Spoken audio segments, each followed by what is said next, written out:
Terima kasih saudara, senang sekali saya Dosi Alfian kembali hadir dalam program Serambi Topik dan seperti biasa kita akan membahas headline di Harian Serambi Indonesia setelah hangat dengan berbagai informasi lain di beberapa hari terakhir ini. Kembali kita menghadirkan informasi terkait dengan Rumah Sakit Ibu dan Anak dan hari ini judul besarnya adalah ada geng di RSIA Aceh. Kita akan kembali berbincang-bincang kali ini bersama redaktur multimedia Harian Serambi Indonesia, Bung Arif Ramdan. Ya. Assalamualaikum, Bung.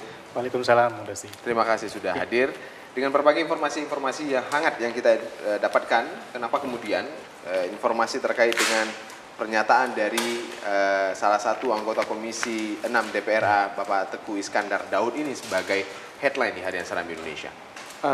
Ya, kita sudah hampir sepekan ya menurunkan liputan tentang Rumah Sakit Ibu dan Anak ya.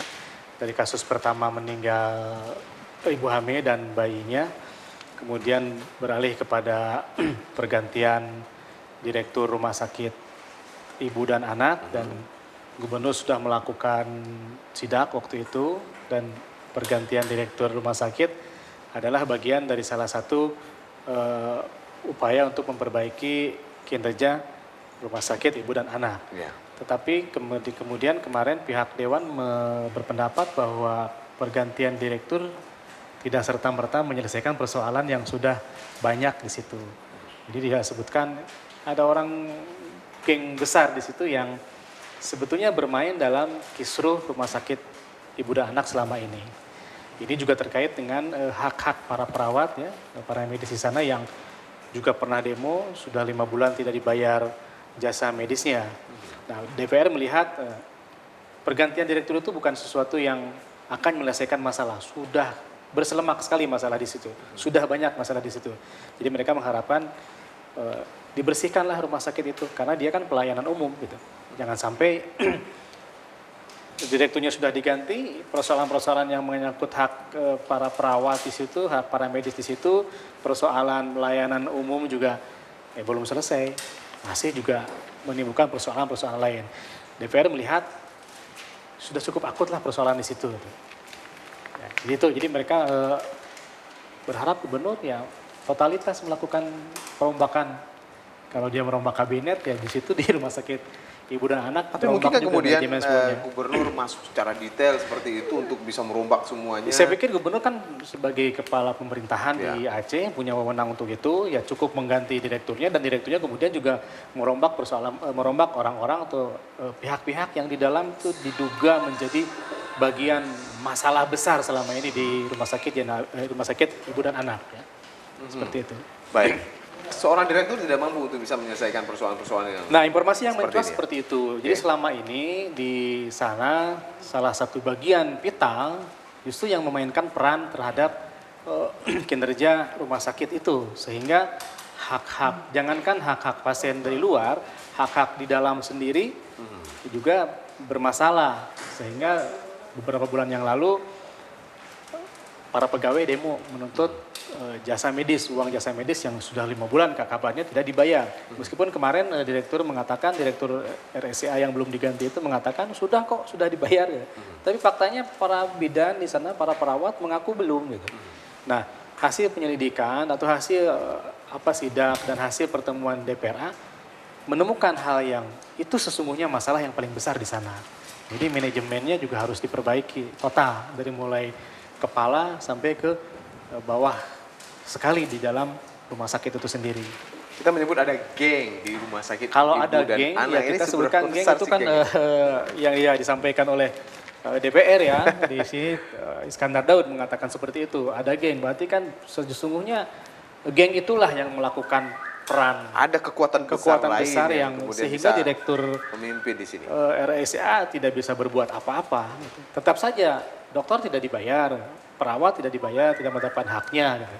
Padahal kemarin klaim di BPJS misal setiap bulan dikeluarkan untuk jasa-jasa yang diperlukan dalam penanganan pasien seperti itu.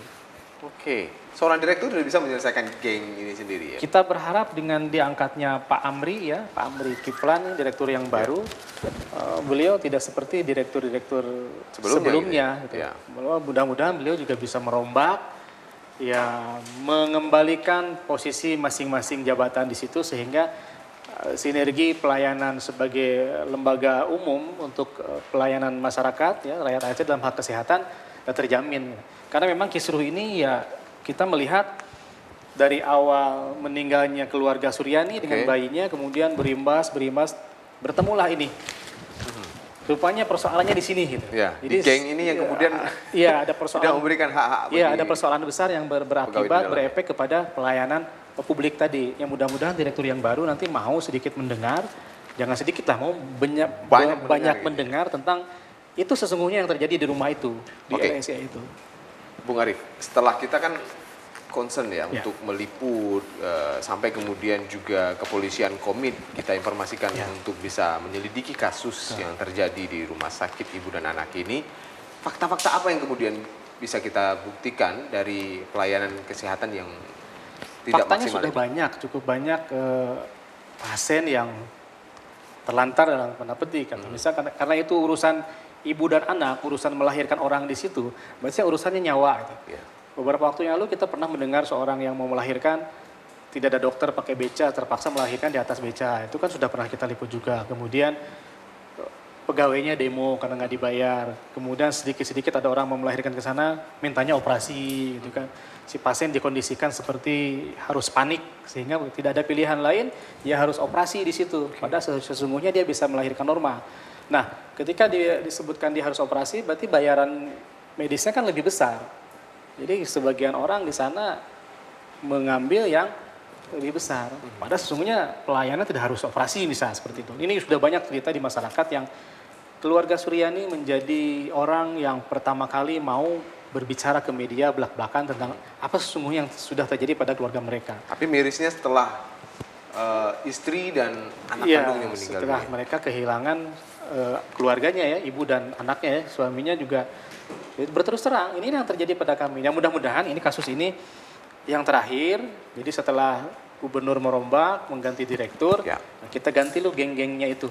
Oke, ini menarik. Ada dua fokus kita. Yang pertama adalah kita meliput dan mengawal terus informasi terkait dengan perbaikan pelayanan di dalam rumah sakit ibu dan anak. Kemudian juga kasus penyelidikan yang masih terus. Ya, polisi sampai saat ini masih juga melakukan, baru sebatas memanggil saksi-saksi pada kronologis kejadian itu. Belum pada tahap apakah di situ ada malah praktek atau tidak gitu.